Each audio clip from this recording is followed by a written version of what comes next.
Loss ಹೋಗ್ತಾ ಇರುತ್ತಲ್ಲ madam, ಒಂದು 5,000 ಲಾಸ್ ಹೋಗ್ತಾ ಇರುತ್ತೆ, ಪ್ರಾಫಿಟ್ ಬರ್ತಾ ಇದೆ, ಪ್ರಾಫಿಟ್ ಬಂದ್ರೆ ಸ್ಟ್ರೆಸ್ ಆಗುತ್ತೆ. ಸೊ ಆ ಸ್ಟ್ರೆಸ್ ಅನ್ನ ಕಡಿಮೆ ಮಾಡ್ಕೊಳ್ಳೋದಕ್ಕೆ ಏನಾದ್ರು ಒಂದು ಸೀಕ್ರೆಟ್ ಮೇಡಮ್?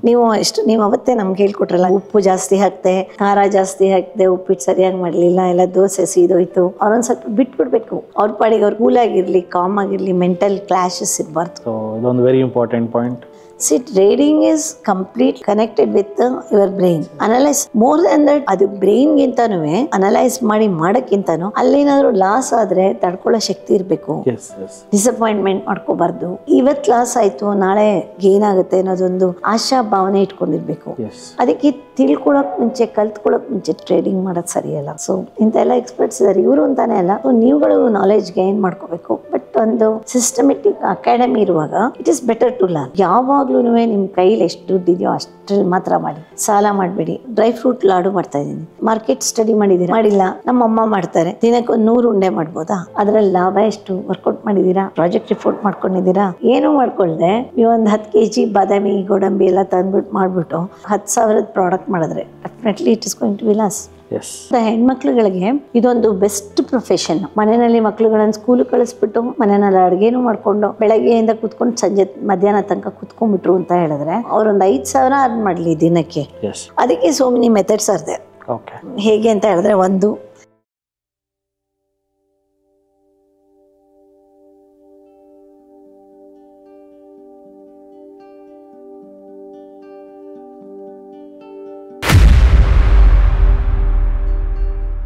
ನಮಸ್ತೆ ಕರ್ನಾಟಕ.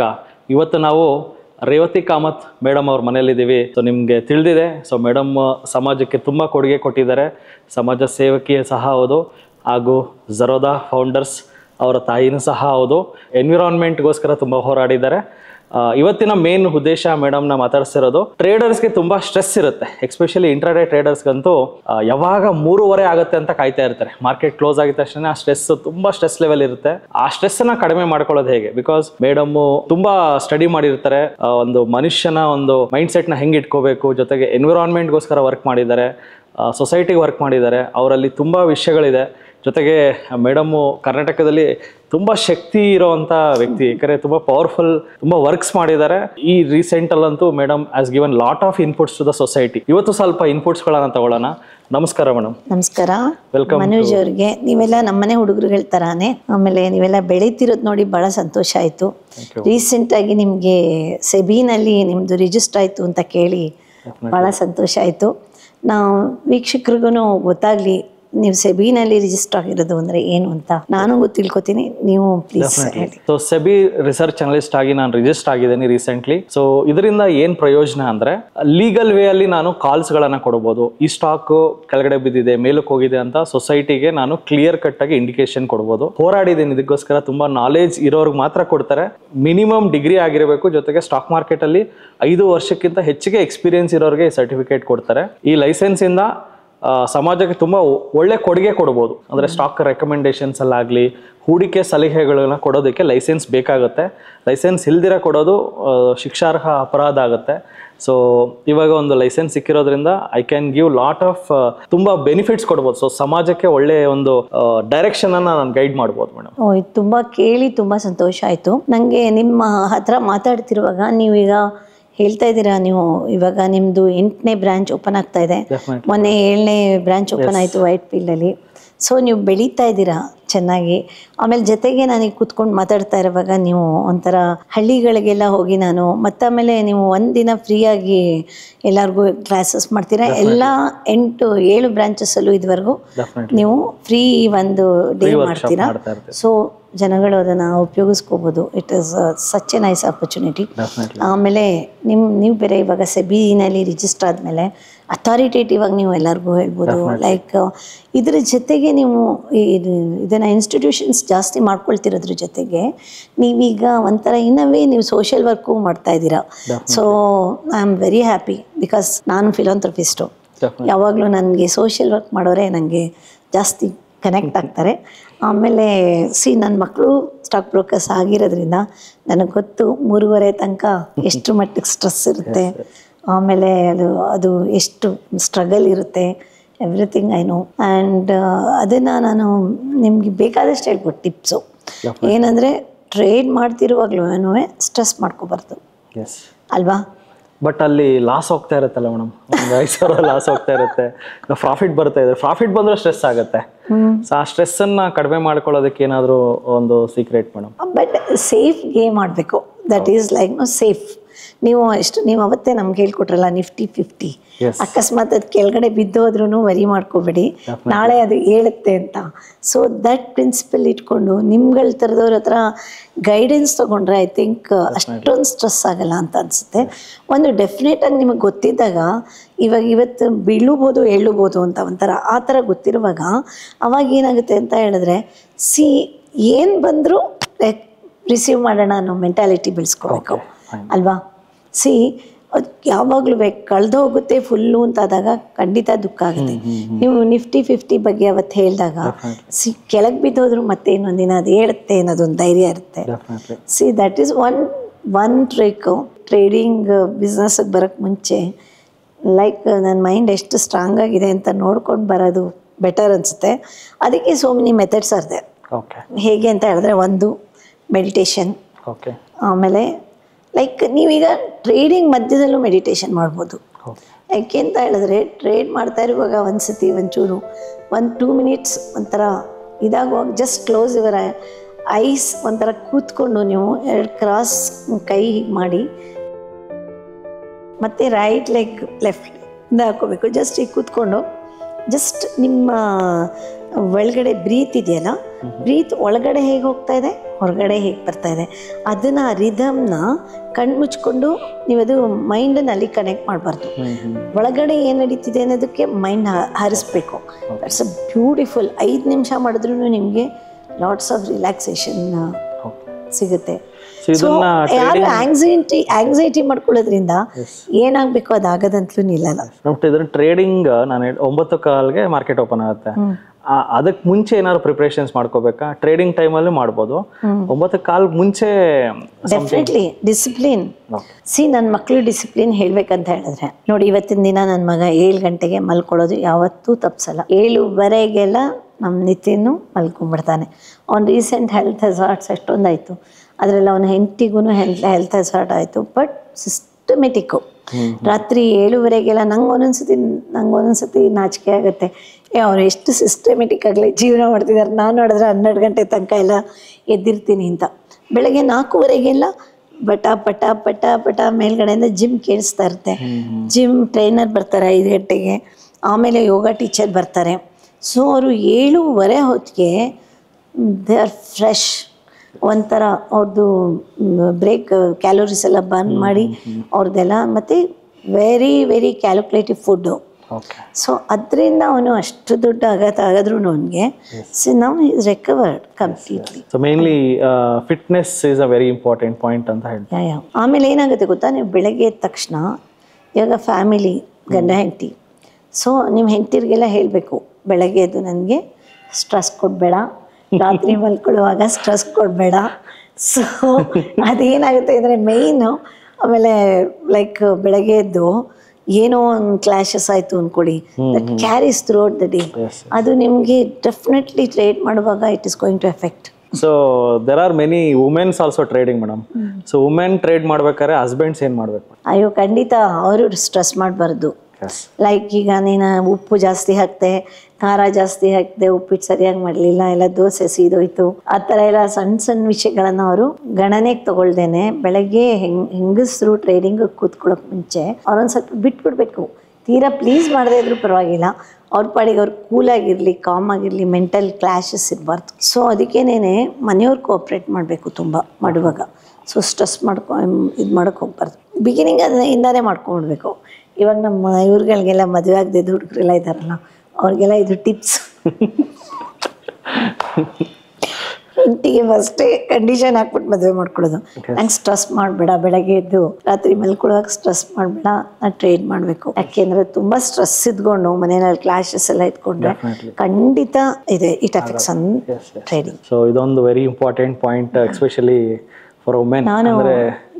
ನಾನು ಇದುವರೆಗೂ ಬೆಳಗ್ಗೆಯಿಂದ ಟ್ರೇಡಿಂಗ್ ಅವರ್ ಸ್ಟಾರ್ಟ್ ಆದಾಗಲಿಂದ 3:30 ತನಕ ಏನೇ ಅರ್ಜೆನ್ಸಿ ಇದ್ರೂ ನನ್ನ ಮಕ್ಳಿಗೆ ಕಾಲ್ ಮಾಡಲ್ಲ. ತುಂಬ ಇನ್ನೆವಿಟಬಲ್ ಸಿಚುವೇಶನ್ ಅಲ್ಲಾದರೆ ಮಾಡ್ತೀನಿ ಹೊರತು ಮಾಡಲ್ಲ. ನಂಗೆ ಗೊತ್ತು ಎಷ್ಟು ಸ್ಟ್ರೆಸ್ ಇರುತ್ತೆ. ಸೊ ನಮ್ಮ ನಿಖಿಲ್ ಹೇಗೆ ಮಾಡ್ತಾನೆ, 17 ವರ್ಷದಿಂದ ಅವನು ಮಾಡ್ತಾಯಿದ್ದಾನೆ. 17 ವರ್ಷದಿಂದ ಇದುವರೆಗೂ ಒಂದು ದಿನ ಆಫ್ ತೊಗೊಂಡಿಲ್ಲ ಅವನು. ನಾನು ನಿಮ್ಗೆ ಅವತ್ತೇ ಹೇಳಿದ್ದೀನಿ ಲಾಸ್ಟ್ ಇಂಟರ್ವ್ಯೂನಲ್ಲಿ. ಆ ಥರ ಡಿಟರ್ಮಿನ್ಡ್ ಆಗಿ ಮಾಡಿದ್ರೆ, ಮತ್ತು ಸ್ಟಡಿ ಮಾಡಬೇಕು. ಮಾರ್ಕೆಟ್ ಸ್ಟಡಿ ಮಾಡೋದು ತುಂಬ ಇಂಪಾರ್ಟೆಂಟು. ಬುಕ್ಸ್ಗಳು ಓದಬೇಕು, ಬೇಕಾದಷ್ಟು ಬುಕ್ಸ್ ಇದೆ ಅಲ್ವಾ, ದೊಡ್ಡ ದೊಡ್ಡ ಆಥರ್ಸ್ ಬುಕ್ಸ್ಗಳೆಲ್ಲ ಇದೆ. ನೈಟ್ ಆಗಿದ ತಕ್ಷಣ usually some of them will sleep 12 o'clock. ಅಂದರೆ ಅದನ್ನ ಅರ್ಲಿ ಮಾರ್ನಿಂಗ್ ಆ್ಯಂಡ್ ನೈಟ್ನ ಬ್ಯಾಲೆನ್ಸ್ ಮಾಡೋದು ಹೆಂಗೆ ಮೇಡಮ್? ಯೂಶಲಿ ಟ್ರೇಡರ್ಸ್ ಆಗಲಿ ಇಲ್ಲ, ಸೊ ಯಾರೇ ಆಗಲಿ ಸ್ವಲ್ಪ ಮಲ್ಕೊಳ್ಳೋದನ್ನ 4 ದಿನ ಕಷ್ಟಪಟ್ಟು ಹ್ಯಾಬಿಟ್ ಮಾಡ್ಕೊಂಡಾಗ ಅದು ಆಟೋಮೆಟಿಕ್ಕಾಗಿ ಪ್ರಾಕ್ಟೀಸ್ ಆಗುತ್ತೆ. ಸೊ ನಾವು ಏನೋ ಒಂದು ಅಚೀವ್ ಮಾಡಬೇಕು ಜೀವನದಲ್ಲಿ ಅಂತಿರುವಾಗ, ಸೊ ಈ ಥರ ನಮಗೆ ಇದು ನಿದ್ದೆನೂ ತುಂಬ ಇಂಪಾರ್ಟೆಂಟು. ಹೌದು. ಸೊ ಅಟ್ಲೀಸ್ಟು ರಾತ್ರಿ ಫುಲ್ 8 hours ನಿದ್ದೆ ಆದಾಗ ಬೆಳಗ್ಗೆ ಎದ್ದು ಟ್ರೇಡ್ ಮಾಡೋಕ್ಕೆ mind trading is completely connected with your brain.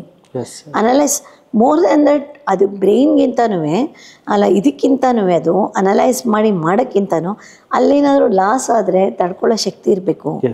Disappointment ಮಾಡ್ಕೋಬಾರ್ದು. ಇವತ್ತು ಲಾಸ್ ಆಯಿತು ನಾಳೆ ಗೇನ್ ಆಗುತ್ತೆ ಅನ್ನೋದೊಂದು ಆಶಾ ಭಾವನೆ ಇಟ್ಕೊಂಡಿರ್ಬೇಕು. ಅದಕ್ಕೆ ತಿಳ್ಕೊಳ್ಳೋಕೆ ಮುಂಚೆ, ಕಲ್ತ್ಕೊಳ್ಳೋಕೆ ಮುಂಚೆ ಟ್ರೇಡಿಂಗ್ ಮಾಡೋದು ಸರಿಯಲ್ಲ. ಸೊ ಇಂಥೆಲ್ಲ ಎಕ್ಸ್ಪರ್ಟ್ಸ್ ಇದ್ದಾರೆ, ಇವರು ಅಂತಾನೆ ಅಲ್ಲ. ಸೊ ನೀವುಗಳು ನಾಲೆಡ್ಜ್ ಗೈನ್ ಮಾಡ್ಕೋಬೇಕು. ಬಟ್ ಒಂದು ಸಿಸ್ಟಮೆಟಿಕ್ ಅಕಾಡೆಮಿ ಇರುವಾಗ it is better to learn before doing. ಆಮೇಲೆ ಸ್ವಲ್ಪ ದಿನ ನೀವು ಪಳಗೋ ತನಕ ಇಂಥವ್ರದ್ದು ಸಹಾಯ ಇಟ್ಕೊಳ್ಳೇಬೇಕಾಗತ್ತೆ. ಸೊ ಇಟ್ಕೊಂಡು ಮಾಡೋಕ್ಕೆ ಮುಂಚೆ ಹೆವಿ ಅಮೌಂಟ್ ಏನಾದ್ರು ಆಟ ಆಡೋಕ್ಕೆ ಮುಂಚೆ ನೀವುಗಳು ಒಂಥರ ಕನ್ಸಲ್ಟ್ ಮಾಡಿಬಿಟ್ಟು am I doing right thing ಅಂತ ನೋಡ್ಕೊ. ಆಮೇಲೆ ದುಡ್ಡಿಲ್ಲದೆ ಮಾಡೋಕ್ಕೆ ಹೋಗ್ಬೇಡಿ. ನೀವು ಅಟ್ಲೀಸ್ಟು ನೀವೀಗ 10 ಲಕ್ಷ ನಿಮ್ಮ ಕೈಯಲ್ಲಿ ಇಟ್ಕೊಂಡು 10 ಲಕ್ಷ ಅಕಸ್ಮಾತ್ ಹೊಟ್ಟೋಯ್ತು ಅಂದ್ರೂ ನಿಮ್ಮ ಮನೆ ಮುಳುಗೋಗಲ್ಲ, ಮನೆ ಬೀದಿಗೆ ಬಂದುಬಿಡಲ್ಲ. ನೀವು ಸಾಲ ಮಾಡಿ ತಂದು ಮಾತ್ರ ಟ್ರೇಡಿಂಗ್ ದಯವಿಟ್ಟು ಮಾಡಬೇಡಿ. Very important. ಯಾಕಂದರೆ ಎಷ್ಟೋ ಜನ ಸಾಲ ಮಾಡಿ ತಂದಾಕ್ತಾರೆ ಆ್ಯಂಡ್ ಅದು ಕಳ್ಕೊಂಡ್ರೆ ತೀರ್ಸೋ ಶಕ್ತಿನೂ ಸಹ ಇರಲ್ಲ. ಸೊ ಆಲ್ವೇಸ್ ಬ್ಯಾಕಪ್ ಇಟ್ಕೋ, ಎಕ್ಸೆಸ್ ಮನಿ ಇದ್ದರೆ ಇಟ್ಸ್ ಬೆಟರ್. ಸೊ ಯಾವ್ದಾದ್ರು ಒಂದು ಜಾಬ್ ಮಾಡಿಬಿಟ್ಟು ಅದರಲ್ಲಿ ಇಲ್ಲ ಕೆಲವು ಸತಿ ನಿಮ್ಮ ಏನೋ ಒಂದು ಪ್ರಾಪರ್ಟಿ ಮಾರಿರ್ತೀರಾ, ಅದರಲ್ಲಿ ಒಂದು ಸ್ವಲ್ಪ ದುಡ್ಡು ಉಳ್ಕೊಂಡಿರುತ್ತೆ. ಸೊ ಆ ಉಳ್ಕೊಂಡಿರೋ ದುಡ್ಡನ್ನು ನೀವು ಬೇಕಾದರೆ ಒಂದು ಸ್ವಲ್ಪನ ಇನ್ವೆಸ್ಟ್ ಮಾಡಿಬಿಟ್ಟು ಚೂರು ದುಡ್ಡಲ್ಲಿ ನೀವು ಸ್ಟಾರ್ಟ್ ಮಾಡ್ಬೋದು. ಯಾವಾಗಲೂ ನಾನು ಅಡ್ವೈಸ್ ಮಾಡೋದೇನೆಂದರೆ financial discipline is very important. And ಯಾವಾಗಲೂ ಮಾಡುವಾಗ ಯಾವಾಗಲೂ ಸ್ವಲ್ಪ ಅದರಲ್ಲಿ ಮಾಡಿ, ಆಮೇಲೆ ನಿಮಗೆ ಎಸ್ಟಾಬ್ಲಿಷ್ ಆಗಿ ನಿಮ್ಗೆ ಒಂಥರ ಅದರಲ್ಲಿ ಕಾನ್ಫಿಡೆನ್ಸ್ ಬಂದಮೇಲೆ ಸ್ವಲ್ಪ ಜಾಸ್ತಿ ಮಾಡ್ಕೋತಾ ಹೋಗಿ. ಬಟ್ ಯಾವಾಗಲೂ ನಿಮ್ಮ ಕೈಲಿ ಎಷ್ಟು ದುಡ್ಡಿದೆಯೋ ಅಷ್ಟರಲ್ಲಿ ಮಾತ್ರ ಮಾಡಿ, ಸಾಲ ಮಾಡಬೇಡಿ ಅಲ್ವಾ. Very very important. ಎಷ್ಟು ಜನ ಅನ್ಯಾಯವಾಗಿ ಇದರಲ್ಲಿ ಟ್ರೇಡಿಂಗ್ ಇದರಲ್ಲಿ ಸಾಲ ಮಾಡಿ ಸುಯಿಸೈಡ್ ಎಲ್ಲ ಮಾಡ್ಕೊಂಡಿರೋರು ಇದ್ದಾರೆ. ಸೊ ಅದರಲ್ಲಿ ನನ್ನೊಂದು ಪಾಯಿಂಟ್ ಮೇಡಮ್, ಯೂಶಲಿ ತುಂಬ ಜನ ಸ್ಟಾಕ್ ಮಾರ್ಕೆಟ್ ಬರೋರು ಡೈರೆಕ್ಟ್ ಟ್ರೇಡಿಂಗ್ ಅಂದರೆ ದುಡ್ಡು ಇವತ್ತು ಬೆಳಗ್ಗೆ ಹಾಕಿ ಇವತ್ತೇ ದುಡ್ಡು ಮಾಡೋಣ ಅಂತ ಬರ್ತಾರೆ. ಸ್ಟಾರ್ಟಿಂಗಲ್ಲಿ ಇನ್ವೆಸ್ಟ್ ಮಾಡಿ ಅಟ್ಲೀಸ್ಟ್ ಒಂದು 6 ತಿಂಗಳು ಕಾಯೋದು, 3 ತಿಂಗಳು ಕಾಯೋದು, ಈ ಥರದ್ದೊಂದು ಮಾಡಿದವಾಗ ದುಡ್ಡು ಬಂದೇ ಬರುತ್ತೆ. ಲಾಂಗ್ ಟರ್ಮಲ್ಲಿ ದುಡ್ಡು ಬರುತ್ತೆ. ಅದರಲ್ಲಿ ಪ್ರಾಫಿಟ್ ಮಾಡಿಕೊಂಡು ಆ ಪ್ರಾಫಿಟಲ್ಲಿ ಟ್ರೇಡಿಂಗ್ ಸ್ಟಾರ್ಟ್ ಮಾಡಿದ್ರೆ it will be better. Because long ಟರ್ಮಲ್ಲಿ ಒಳ್ಳೆ ದುಡ್ಡು ಬರುತ್ತಲ್ಲ. ಒಂದು ಅಂದರೆ ಇನ್ವೆಸ್ಟ್ ಮಾಡಿಬಿಟ್ಟು 1 ವರ್ಷ 2 ವರ್ಷ ಬಿಟ್ಟರೆ ಆಲ್ಮೋಸ್ಟ್ ನಿಮ್ಮ ದುಡ್ಡು 50-60% ಆಗಿರ್ಬೋದು, ಇಲ್ಲ ಡಬಲ್ ಆಗಿರ್ಬೋದು. ಆ ಡಬಲ್ ಆಗಿರೋ ದುಡ್ಡಲ್ಲಿ ಬೇಕಾದ್ರೆ ಟ್ರೇಡಿಂಗ್ ಸ್ಟಾರ್ಟ್ ಮಾಡ್ಕೋಬೋದು. ಅದನ್ನು ಸಹ ಒಂದು ಸಲಹೆ ನಾನು ವೀಕ್ಷಕರಿಗೆ ಕೊಡ್ತಾ ಇದ್ದೀನಿ. ಆಮೇಲೆ ಇನ್ನೊಂದು ನಂಗೆ ಅನುಭವ ಆಗಿರೋದೇನೆಂದರೆ, ನನ್ನ ಮಕ್ಕಳದು ಸ್ಟಾಕ್ ಮಾರ್ಕೆಟ್ ಇರೋದ್ರಿಂದ, ಸೊ ನಂದು ಈ ಕಲಾ ಮಾಧ್ಯಮದಲ್ಲೋ ಎಲ್ಲೋ ಇಂಟರ್ವ್ಯೂ ಬಂತು ಅಂದರೆ ಅಲ್ಲಿ ನಮಗೆ ಮೆಸೇಜ್ ಹಾಕ್ತಾ ಇರ್ತಾರೆ. ಸೊ ನಾವು ಇನ್ವೆಸ್ಟ್ ಮಾಡಿದ್ವಿ ಝೆರೋದಾದಲ್ಲಿ, ಕಂಪ್ಲೀಟ್ ಬೀದಿಗೆ ಬಂದುಬಿಟ್ವಿ, ಹಾಗಾಗ್ಬಿಟ್ವಿ, ಹೀಗಾಗ್ಬಿಡ್ತೀವಿ. ಯಾಕೆ ಬೀದಿಗೆ ಬರ್ತೀರಾ ಅಂತ ಹೇಳಿದ್ರೆ, ನಾನು ಇವಾಗ ಹೇಳಿದ್ನಲ್ಲ, ಏಕ್ದಮ್ ನಾಲೆಡ್ಜ್ ಇಲ್ಲದೇನೆ ಅದಕ್ಕೆ ಇನ್ವೆಸ್ಟ್ ಮಾಡೋಕ್ಕೆ ಹೋಗೋದು. ಯಾರೋ ಹೇಳಿದ್ರು, ಪಕ್ಕದ ಮನೆಯವ್ರು ಹೇಳಿದ್ರು, ಅವ್ರು ಯಾರೋ ಫ್ರೆಂಡ್ ಹೇಳಿದ್ರು, ನೋಡಪ್ಪ ಸ್ಟಾಕ್ ಮಾರ್ಕೆಟ್ ನೀನು ಓಪನ್ ಮಾಡಿಬಿಡು ಅಕೌಂಟು, ನೀ ದುಡ್ಡು ಹಾಕ್ಬಿಡು, ನಾನು ನೀನು ದುಡ್ಡು ಮಾಡಿಬಿಡ್ತೀಯ ಅಂತ ಹೇಳಿದ್ರು ಅಂದ್ಬಿಟ್ಟು ಏನೂ ತಿಳುವಳಿಕೆ ಇಲ್ಲದೆ, ಏನೂ ಕಲಿದೆ, ಏನೂ ಓದಿದೆ, ಏನೋ ಅದ್ರ ಬಗ್ಗೆ ಇನ್ಡೆಪ್ತ್ ಕಲ್ತ್ಕೊಳ್ದೇನೆ ಹೋಗ್ಬಿಟ್ಟು ದುಡ್ಡು ಹಾಕಿದಾಗ ಡೆಫಿನೆಟ್ಲಿ ಲಾಸ್ ಆಗೇ ಆಗುತ್ತೆ. ಝೆರೋದಾ ಆಗಲಿ ಇನ್ನೊಂದು ನೋಬಡಿ ಈಸ್ ರೆಸ್ಪಾನ್ಸಿಬಲ್. ಝೆರೋದಾ ಗ್ಯಾರಂಟಿ ಕೊಡಲ್ಲ, ಯಾರು ಗ್ಯಾರಂಟಿ, ಏಂಜಲ್ ಬ್ರೋಕರೇಜ್ನವರು ಯಾರು ಗ್ಯಾರಂಟಿ ಕೊಡಲ್ಲ, ಜಸ್ಟ್ ಒಂದು ಪ್ಲಾಟ್ಫಾರ್ಮ್ ಅಷ್ಟೇ. ಅದು ಸೊ ವ್ಯಾಪಾರ ಮಾಡೋಕ್ಕಿರೋ ಅಂತ ಪ್ಲಾಟ್ಫಾರ್ಮ್ ಬ್ರೋಕರೇಜ್ ಫರ್ಮ್ಸ್, ಅವರು they are not liable for anything. ಅವ್ರು ಯಾವುದಕ್ಕೂ ಹಾಕಿ ಅಂತಾನು ಹೇಳಲ್ಲ. ಸೊ ನೀವು ಹಾಕುವಾಗ ನಾನು ಹೇಳಿದ್ನಲ್ಲ, ಲಕ್ಕಿಲಿ ಈಚೆಗೆ ಈ ಥರ ಅಕಾಡೆಮೀಸ್ ಬಂದಿದೆ. ಇವಾಗ ಇವ್ರದ್ದು ಟಿಡಾ ಇದೆಯಲ್ಲ, ಅದೇ ಥರ ಅಕಾಡೆಮೀಸ್ ಬಂದಿದೆ. ಹೇಳ್ಕೊಡೋಕ್ಕೆ ಅಂತ ಒಬ್ರು ಇರ್ತಾರಲ್ಲ, ಇವಾಗ ಅದನ್ನು ಯೂಸ್ ಮಾಡ್ಕೊಳ್ಳೆ ಏಕ್ದಮ್ ನಿಮ್ಗೆ ಏನೂ ಗೊತ್ತಿಲ್ಲದೆ ಅದರಲ್ಲಿ ಹಾಕೋದ್ರೆ ಎಡವೋ ಚಾನ್ಸಸ್ ಇದೆ. ಸೊ ನಾನು ಸಹ ನೋಡಿ ಸ್ಟಾಕ್ ಮಾರ್ಕೆಟಲ್ಲಿ 10 ವರ್ಷದಿಂದ ಪಳಗಿದ್ದೀನಿ, ಜೊತೆಗೆ ಸೆಬಿ ರಿಜಿಸ್ಟರ್ಡ್ ಆಗಿದ್ದೀನಿ, ಸೆಬಿಯಿಂದ ಪರವಾನಗಿ ಪಡ್ಕೊಂಡಿದ್ದೀನಿ. ನನ್ನ ಅಂಡರ್ 60 ಜನ ಎಂಪ್ಲಾಯೀಸ್ ಇದ್ದಾರೆ. ಸೊ ನಾವು ನಿಮ್ಗೆ ಹೇಳ್ಕೊಡೋಕ್ಕೆ ಇದ್ದೀವಿ. ಸೊ ಬಂದು ನಾನು ಹೇಳ್ತಿರೋದು ವೆನ್ ಎವರ್ ಯು ಪಾಸಿಬಲ್, ನೀವು ಎಷ್ಟೆಷ್ಟೋ ಲಕ್ಷಾಂತರ ರೂಪಾಯಿ ಹಾಕಿ ಟ್ರೇಡ್ ಮಾಡ್ತಾ ಇರ್ತೀರ, ಒಂದು ದಿವಸ ಟೈಮ್ ಕೊಡಿ, 2 ದಿವಸ ಟೈಮ್ ಕೊಡಿ ಅಂದ್ರೂ ಕೊಡೋಕ್ಕೆ ರೆಡಿ ಇರಲ್ಲ. ಸೊ ನಮಗೆ ನೀವು ಟೈಮ್ ಕೊಡಿ, ಡೆಫಿನೆಟ್ಲಿ ನಾವು ನಿಮಗೆ ನಾಲೆಜ್ ಕೊಡ್ತೀವಿ, ದಾರಿ ಹೇಳ್ಕೊಡ್ತೀವಿ, ಡೆಫಿನೆಟ್ಲಿ ನೀವು ಸಕ್ಸಸ್ ಆಗ್ತೀರಾ. And it's a very important platform to make money. ಅಂದರೆ ನೆಕ್ಸ್ಟ್ ಜನ್ರೇಷನ್ ಪ್ಲಾಟ್ಫಾರ್ಮ್ ಇದೆ, ಮುಂದಿನ ಪೀಳಿಗೆಗೆ ದುಡ್ಡು ಮಾಡೋದಕ್ಕೆ ಒಂದು ಒಳ್ಳೆ ವೇದಿಕೆ ಅಂದರೆ ಸ್ಟಾಕ್ ಮಾರ್ಕೆಟ್. ಆಮೇಲೆ ಗೊತ್ತಾ, ಹೆಣ್ಮಕ್ಳುಗಳಿಗೆ ಇದೊಂದು ಬೆಸ್ಟ್ ಪ್ರೊಫೆಷನ್ನು. ಮನೆಯಲ್ಲಿ ಮಕ್ಳುಗಳನ್ನು ಸ್ಕೂಲಿಗೆ ಕಳಿಸ್ಬಿಟ್ಟು ಮನೆಯಲ್ಲಿ ಅಡುಗೆನೂ ಮಾಡಿಕೊಂಡು ಬೆಳಗ್ಗೆಯಿಂದ ಕೂತ್ಕೊಂಡು ಸಂಜೆ ಮಧ್ಯಾಹ್ನ ತನಕ ಕೂತ್ಕೊಂಡ್ಬಿಟ್ರು ಅಂತ ಹೇಳಿದ್ರೆ, ಸೊ ಅವರೊಂದು 5,000 ಅರ್ನ್ ಮಾಡಲಿ ದಿನಕ್ಕೆ ಅಲ್ವಾ. ಬಂದಿದ್ದ ದುಡ್ಡು 5,000ದಲ್ಲಿ ನೀವು ಪೆಟ್ರೋಲ್ ಚಾರ್ಜ್ ಇಲ್ಲ, ನೀವು ಹೊರಗಡೆ ಎಲ್ಲೂ ಹೋಗ್ಬೇಕಾಗಿಲ್ಲ. ಈ ಟ್ರಾಫಿಕ್ ಪೊಲ್ಯೂಷನಲ್ಲಿ ಅಲ್ವಾ, Bengaluru traffic YONO so heavy, like ಎಷ್ಟು ತಲೆ ಕೆಟ್ಟೋಗುತ್ತೆ ಬೆಂಗಳೂರು ಟ್ರಾಫಿಕಲ್ಲಿ ಓಡಾಡೋಕ್ಕೆ. ಇದೆಂಥ ಒಳ್ಳೆ ಇದು ಫೀಲ್ಡು ಇದು. ಬಾಂಬೆಯಲ್ಲಿ ಪ್ರತಿಯೊಬ್ಬ ಹೌಸ್ ವೈಫ್ ಬಾಂಬೆಯಲ್ಲಿ ಮಾಡೋದೇ ಟ್ರೇಡಿಂಗ್. ಹೌದು. ಸೊ ಅದು ನಮ್ಮ ಬೆಂಗಳೂರಿನಲ್ಲಿ ಇನ್ನೂ ಬಂದಿಲ್ಲ, ಬರಬೇಕು ಅಂತ ನಮ್ಮ ಎಲಿಟಾ ಪ್ರಾಮಿನೇಡಲ್ಲಿ ಒಬ್ರು ಕೋಮಲ್ ಅಂತ ಒಬ್ರು ಇದ್ದಾರೆ. See like she's like software ಕಂಪ್ನಿನಲ್ಲಿ ಇದ್ರು ಅನ್ಸುತ್ತವರು. ಬಿಟ್ಟು ಬಂದು she's earning day to day lakhs of rupees she's earning. See ಅದನ್ನು ಕೇಳ್ಕೊಂಡು ಎಷ್ಟೋ ಜನ ಬಂದು ನಾನು ಮಾಡ್ತೀನಿ ಅಂತ ಲೋನ್ ತೊಗೊಂಬಿಡೋದು, ಏನೋ ಮನೆ ಮೇಲೆ ಲೋನ್ ತೊಗೊಂಬಿಡೋದು, ಇಲ್ಲ ಒಡವೆನ ಅಡು ಇಟ್ಬಿಟ್ಟು ತೊಗೊಂಬಿಡೋದು, ಇದೆಲ್ಲ ಮಾಡ್ಕೊಂಡು ಬಂದು ಹಾಕಿ ಕೈ ಸುಟ್ಕೊಂಡಿರೋದು ಅಲ್ವಾ. ಡೆಫಿನೆಟ್ಲಿ ತುಂಬಾ ಜನ ಆ ಥರ ಮಾಡ್ತಾರೆ. ಅಂದ್ರೆ ಬೇರೆಯವ್ರನ್ನ ಸಕ್ಸಸ್ ನೋಡಿ ನಾವು ಅದನ್ನ ರೀಮೇಕ್ ಮಾಡೋಣ ಅಂತ ಹೋಗ್ತಾರೆ. It's not so easy. ಅವ್ರು ಬಂದಿರೋ ಸ್ಟ್ರಗಲ್ಸು, ಅವ್ರು ಪಟ್ಟಿರೋ ಕಷ್ಟಗಳು, ಜೊತೆಗೆ ಅವ್ರು ಪಡ್ಕೊಂಡಿರೋ ನಾಲೆಜ್ ಅವ್ರಿಗೆ ಮಾತ್ರ ಗೊತ್ತಿರುತ್ತೆ. ಇವಾಗ ನನಗೆ ಇವಾಗ ಕನ್ಸಲ್ಟೇಷನ್ಗೆ ಎಷ್ಟು ಜನ ಹೆಣ್ಮಕ್ಳುಗಳು ಬರ್ತಾರೆ ಅಂದರೆ ನನ್ನ ಹತ್ರ ಫ್ಲವರ್ ಬಿಸ್ನೆಸ್ ಮಾಡ್ತೀವಿ, ನಿಮಗೆ ಇದಿಲ್ಲ ಮೇಡಮ್, ನಾವು ಫ್ಲವರ್ ಬಿಸ್ನೆಸ್ ಮಾಡ್ತೀವಿ. ಸಿ ಲೈಕ್ ಅಷ್ಟು ಈಸಿನಾ? ನಾವು ಹೇಳ್ಕೊಡ್ಬೋದು, ಒಂದೊಂದು ಸ್ಟೆಪ್ಪು ಹೇಳ್ಕೊಡ್ಬೋದು, ಬಟ್ ನಿಮ್ಮದಾಗಿರೋ ಪರಿಶ್ರಮ ನೀವು ಮಾಡಲೇಬೇಕು ಸಕ್ಸಸ್ ಬರಬೇಕಾದ್ರೆ. ಇಲ್ಲದ್ರೆ ಸಕ್ಸಸ್ ಬರಲ್ಲ, ಎಲ್ಲೋ ಒಂದು ಕಡೆ ಕಳ್ಕೊತೀರ. ಸಿ ನನ್ನ ಪ್ರಕಾರ ಬಿಸ್ನೆಸ್ ಅಂತ ಹೊರಡೋರು ಈ ಪ್ರಪಂಚದಲ್ಲಿ, ನನ್ನ ಇಷ್ಟು ವರ್ಷಗಳ ಅನುಭವ, ಸಿ ಬಿಸ್ನೆಸ್ ಟ್ರೇಡಿಂಗ್ ಆರೋ ಆಗಲಿ, ಬೇರೆ ಬಿಸ್ನೆಸ್ ಆರೋ ಆಗಲಿ, ಏನಾದರೂ ಆಗಲಿ. ಇವತ್ತು ಯಾರೋ ಒಬ್ಳು ಫೋನ್ ಮಾಡಿಬಿಟ್ಟು ಹೇಳಿದ್ಲು ಸ್ಟಾರ್ಟ್ ಮಾಡ್ತಿದ್ದೀನಿ. ನಾನು ಏನು ಸ್ಟಾರ್ಟಪ್ ಅಂದರೆ ಡ್ರೈ ಫ್ರೂಟ್ ಲಾಡು ಮಾಡ್ತಾಯಿದ್ದೀನಿ. ನಾನು ಅದಕ್ಕೆ ಹೇಳಿದೆ ಮಾರ್ಕೆಟ್ ಸ್ಟಡಿ ಮಾಡಿದ್ದೀರಾ ಕೇಳಿದೆ, ಅದಕ್ಕೆ ಮಾಡಿಲ್ಲ. ಎಷ್ಟು ಟರ್ನ್ ಓವರ್ ಎಕ್ಸ್ಪೆಕ್ಟ್ ಮಾಡ್ತಿದ್ದೀರಾ ಗೊತ್ತಾ ನಿಮಗೆ? ನಮ್ಮಮ್ಮ ಮಾಡ್ತಾರೆ. ನಿಮ್ಮ ಅಮ್ಮಂಗೆ ಎಷ್ಟು ಕೆಪಾಸಿಟಿ ಇದೆ, ಎಷ್ಟು ಉಂಡೆ ಮಾಡ್ಬೋದು? ದಿನಕ್ಕೆ ಒಂದು 100 ಉಂಡೆ ಮಾಡ್ಬೋದಾ? 100 ಉಂಡೆಗೆ ನಿಮ್ಗೆ ಇನ್ವೆಸ್ಟ್ಮೆಂಟ್ ಎಷ್ಟಾಗುತ್ತೆ? ಅದರಲ್ಲಿ ಲಾಭ ಎಷ್ಟು? ವರ್ಕೌಟ್ ಮಾಡಿದ್ದೀರಾ? ಪ್ರಾಜೆಕ್ಟ್ ರಿಪೋರ್ಟ್ ಮಾಡ್ಕೊಂಡಿದ್ದೀರಾ? ಸೊ ಏನೂ ಮಾಡ್ಕೊಳ್ದೆ ನೀವು ಒಂದು 10 kg ಬಾದಾಮಿ, ಗೋಡಂಬಿ ಎಲ್ಲ ತಂದ್ಬಿಟ್ಟು ಮಾಡಿಬಿಟ್ಟು ನಿಮಗೆ ಆ 10 kgಗೆ ಅದಕ್ಕೆ ಖರ್ಚು ಎಷ್ಟಾಗಿದೆಯೋ ಅದಕ್ಕೊಂದು 25,000 ಖರ್ಚಾಗಿತ್ತು ಅಂದ್ಕೊಳ್ಳೋಣ. ಅದರಲ್ಲಿ ನಿಮಗೆ 10,000 ಪ್ರಾಡಕ್ಟ್ ಮಾಡಿದ್ರೆ definitely it is going to be loss. Right? Same way like ಇದು ನಂಗೆ ಹೆದರಿಕೆ ಆಗುತ್ತೆ. ನನಗೆ ಯಾರಿಗೂ ಸ್ಟಾಕ್ ಮಾರ್ಕೆಟ್ ಬಗ್ಗೆ ಮಾತಾಡೋಕ್ಕೆ ಹೆದರಿಕೆ ಆಗುತ್ತೆ. ಯಾಕೆಂದರೆ ತುಂಬ ಜನ ಕಳ್ಕೊಂಡಿರೋರು ನೋಡ್ಬಿಟ್ಟಿದ್ದೀನಿ. ಹಾಗಾಗಿ ಒಂದು ಮಿತ್ತಿದೆ ಇದರಲ್ಲಿ, ನೀನು ಆ ಸ್ಟಾಕ್ಸ್ಗೆಲ್ಲ ಹೋಗ್ಬೇಡಪ್ಪ, ಲಾಸ್ ಮಾಡ್ಕೊಂಡ್ಬಿಡ್ತೀಯಾ, ಲೈಕ್ ಮನೆ ಮಠ ಕಳ್ಕೊಂಡ್ಬಿಡ್ತೀಯಾ ಅಂತ ಹೇಳೋರೆ ಜಾಸ್ತಿ. ನೀವು ಅಂದರೆ ನಾನು ಕೇಳೋದು ಮೇಡಮ್, ಇವಾಗ ಕಳ್ಕೊಂಡ್ರಲ್ಲ ಆ ದುಡ್ಡೆಲ್ಲ ಎಲ್ಲೋಯ್ತು? ಅವ್ರ ಅಡ್ರೆಸ್ ಹುಡ್ಕೊಂಡು ಹೋಗೋದೇ ನಾಲೆಡ್ಜ್. ಇವಾಗ ಒಬ್ರು ಕಳ್ಕೊಂಡ್ರು, 95% ಜನ ಕಳ್ಕೊತಾರಂದ್ರಲ್ಲ, 5% ಜನ ದುಡ್ಡು ಮಾಡ್ತಾರಲ್ಲ, ಅವ್ರನ್ನ ಹುಡ್ಕೊಂಡು ಹೋಗ್ಬೇಕಲ್ಲ ನಾವು. ಅವ್ರನ್ನ ಹುಡ್ಕೊಂಡು ಹೋಗೋದೇ ಎನ್ಲೈಟ್ಮೆಂಟ್ ಅಂತ ಕರೀತಾರೆ. ಸಿ ಅದಕ್ಕೆ ನಾನು ಹೇಳೋದೇನು ಗೊತ್ತಾ, ಅವ್ರನ್ನ ಹುಡ್ಕೊಂಡು ಹೋಗೋದು ಫಸ್ಟ್ ಕಳ್ಕೊಳ್ಳೋದು ಎಲ್ಲ ಬೇಡ. ಫಸ್ಟ್ ಕಳ್ಕೊಳ್ಳೋಕೆ ಮುಂಚೆ ಏನು ಕಲ್ತ್ಕೋತೀರಾ, ಲೈಕ್ ಏನು ಕಲ್ತ್ಕೊಂಡು ನೀವೇ ಸ್ವತಃ ಒಳಗಡೆ ಹೊಕ್ಕಿ ನೋಡಿ, ಅದಕ್ಕೆ ನಿಮ್ಮ ಕಾನ್ಫಿಡೆನ್ಸ್ ಬರೋ ತನಕ ಸ್ಟಾಕ್ ಮಾರ್ಕೆಟ್ಗೆ ಎಂಟರ್ ಆಗಬೇಡಿ. ನೀವು ಕಾನ್ಫಿಡೆನ್ಸ್ ತಗೊಳ್ಳಿ. ಆಮೇಲೆ ಏನೋ ಇದೆಲ್ಲ ಫಾಲ್ಸ್ ಟ್ರೇಡಿಂಗ್ ಎಲ್ಲ ಇದೆಯಲ್ಲ, ಫಾಲ್ಸ್ ಟ್ರೇಡಿಂಗ್ ತುಂಬಾ ಇದೆ ಮೇಡಮ್, ತುಂಬಾ ಇದೆ. ಫಾರೆಕ್ಸ್ ಟ್ರೇಡಿಂಗು, ಕ್ರಿಪ್ಟೋ ಕರೆನ್ಸಿ ಅಂತ ಹೇಳಿ ಅಲ್ಲಿ ನೀವು ಟ್ರೇಡಿಂಗ್ ಮಾಡೋದೇ ಫಾಲ್ಸ್. ಅದು ಅಲ್ಲಿ ನೀವೇನಾದ್ರು ನಿಜವಾಗ್ಲೂ ಪ್ರಾಫಿಟ್ ಮಾಡ್ತಾರೆ, ನಿಮ್ಮ ಅಕೌಂಟ್ನ ಎಕ್ಸ್ಚೇಂಜಿಗೆ ಲಿಂಕ್ ಮಾಡ್ತಾರೆ. ನಿಮ್ಮ ಟ್ರೇಡಿಂಗಲ್ಲಿ ಕಂಟಿನ್ಯೂಸ್ಲಿ ಲಾಸ್ ಮಾಡ್ತಾರೆ, ನಿಮ್ಮ ಅಕೌಂಟ್ನ ಎಕ್ಸ್ಚೇಂಜಿಗೆ ಲಿಂಕೇ ಮಾಡಲ್ಲ. ನೀವೇನೇನು ಕಳ್ಕೊತೀರ ಎಲ್ಲ ಬ್ರೋಕರ್ಗೆ ಹೋಗುತ್ತೆ. ಅಂದರೆ ಅದು 4x ಅಲ್ಲಿ ಆಗುತ್ತೆ. 4x trading. 4x ಅಂದರೆ ಅಬ್ರಾಡ್ US ಡಾಲರ್ಸ್ ಅದು ಇದು ಎಲ್ಲ ಮಾಡಕ್ಕೆ ಹೋಗ್ತಾರೆ. ಅದು ಲೀಗಲಿ ಇಂಡಿಯಾದಲ್ಲಿ ರಿಜಿಸ್ಟರ್ ಇಲ್ಲ. ಲೀಗಲಿ ಇಂಡಿಯಾದಲ್ಲಿ ಅದು ಮಾಡಂಗೂ ಇಲ್ಲ. ಬಟ್ ಆದ್ರೂ ಜನ ಮಾಡ್ತಾ ಇದ್ದಾರೆ. ನಾನು ಹೇಳೋದ್ರೆ ರಿಜಿಸ್ಟರ್ಡ್ ಬ್ರೋಕರ್ಸ್, ಅಂದರೆ ಇಂಡಿಯಾದಲ್ಲಿ ರಿಜಿಸ್ಟರ್ಡ್ ಬ್ರೋಕರ್ಸ್ ಜೊತೆ ಮಾಡಿ ಅಂದರೆ 4x ಟ್ರೇಡಿಂಗಲ್ಲಿ ಮಾಡಕ್ಕೆ ಹೋಗಿ ತುಂಬ ಜನ ದುಡ್ಡು ಕಳ್ಕೊಂಡಿದ್ದಾರೆ. ಅದರಲ್ಲೂ ಸಹ ಅಕೌಂಟ್ ಹ್ಯಾಂಡ್ಲಿಂಗ್ ಕೊಟ್ಟು ಕಳ್ಕೊಂಡಿದ್ದಾರೆ. ಅಕೌಂಟ್ ಹ್ಯಾಂಡ್ಲಿಂಗ್ ಅಂದರೆ ನೀವು ದುಡ್ಡು ಹಾಕ್ಬಿಟ್ಟು ನನಗೆ ಕೊಡ್ತೀರಾ, ನನಗೇನೋ ನಾಲೆಜ್ ಇರಲ್ಲ ಅಂದ್ಕೊಳ್ಳಿ, ಎಕ್ಸಾಂಪಲ್ ಏನೇನೋ ಮಾಡಿ ಕಳಿಸ್ಬಿಡ್ತೀನಿ. ಈ ಥರ ಒಂದು 10 ಅಕೌಂಟ್ಗಳನ್ನ ಇಸ್ಕೊಂಡು ಅಕೌಂಟ್ ಹ್ಯಾಂಡ್ಲಿಂಗಲ್ಲಿ ಪ್ರಾಫಿಟ್ ಬಂದರೆ ಶೇರಿಂಗ್ ಇರ್ತದೆ, ಲಾಸ್ ಬಂದರೆ ಫೋನ್ ಸ್ವಿಚ್ ಆಫ್. ಆಮೇಲೆ ಅವ್ರು ಯಾವತ್ತೂ ಜೀವನದಲ್ಲಿ ಸಿಗದೆ. ಎಸ್, ಈ ಥರ ತುಂಬ ಜನ ಒಂದು ಫೋನ್ ಕರೆಗೆ ಅಷ್ಟೊಂದು ನಂಬಿಕೆ ಬೆಳೆಸ್ಕೊಂಡು ದುಡ್ಡು ಹಾಕ್ಕೊಡ್ತಾರೆ. ಒಂದು ಫೋನ್ ಕರೆಯಲ್ಲಿ ನಂಬ್ತಾರೆ, ಪಕ್ಕದಲ್ಲಿ ಕೂತಿರೋನ ನಂಬಲ್ಲ ಈ ಸಮಾಜದಲ್ಲಿ. ಒಂದು ಫೋನಲ್ಲಿ ನಂಬಿಟ್ಟು ದುಡ್ಡು ಹಾಕ್ತಾರೆ. ಅಲ್ಲ, ಅದು ಎಷ್ಟು ರಿಸ್ಕಿ ಅಲ್ಲ.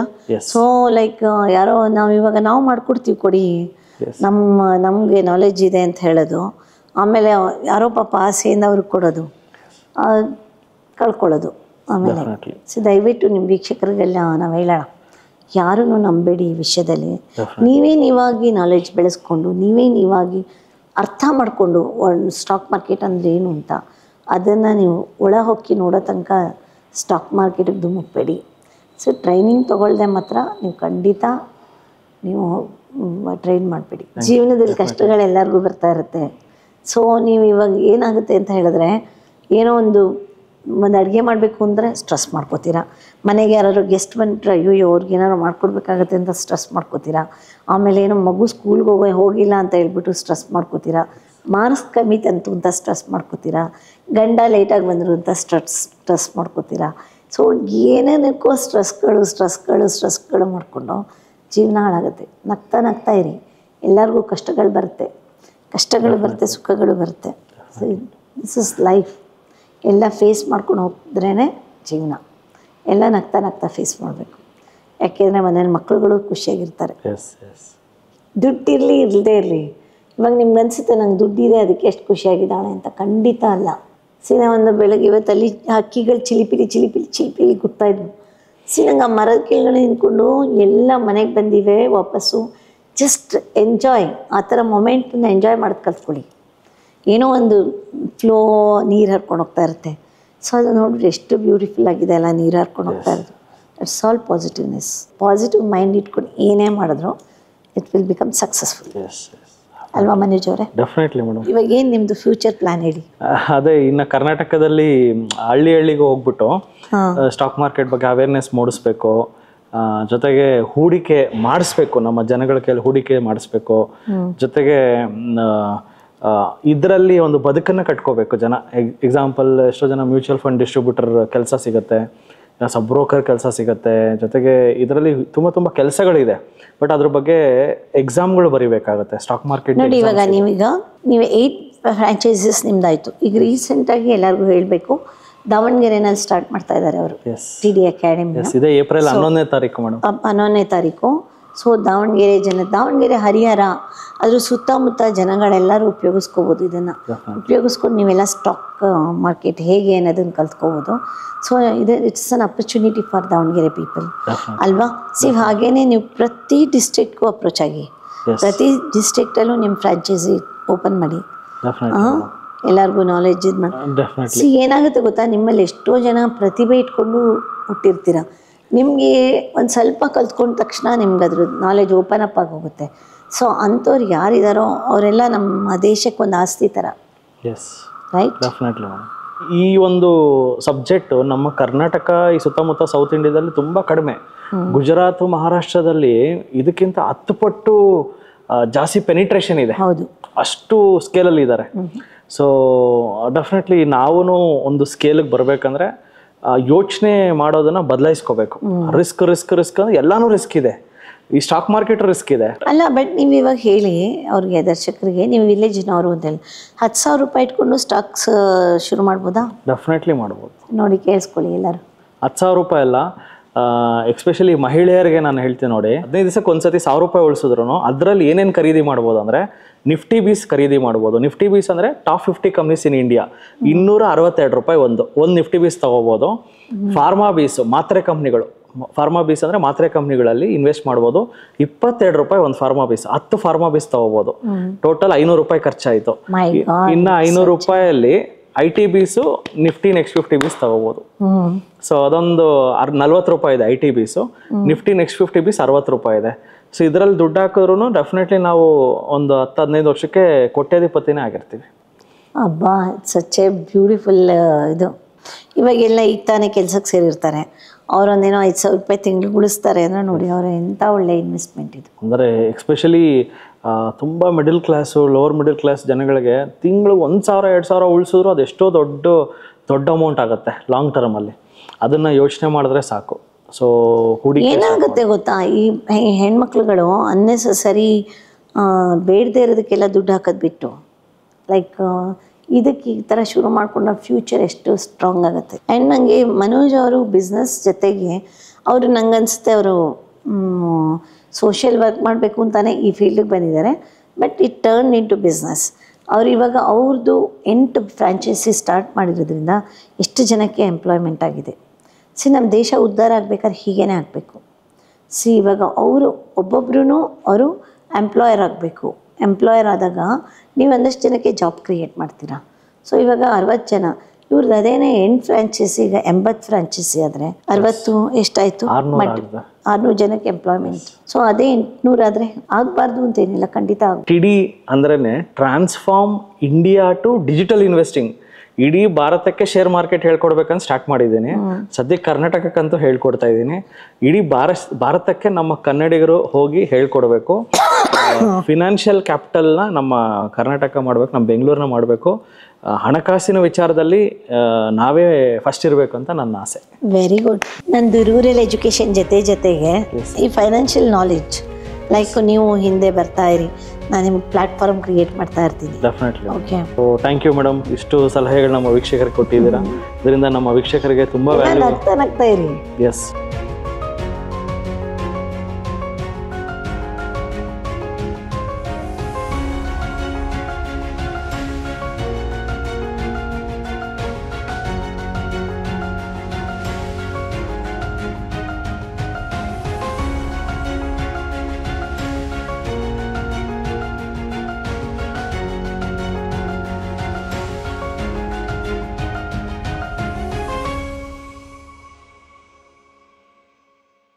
ನಮಸ್ತೆ ಕರ್ನಾಟಕ.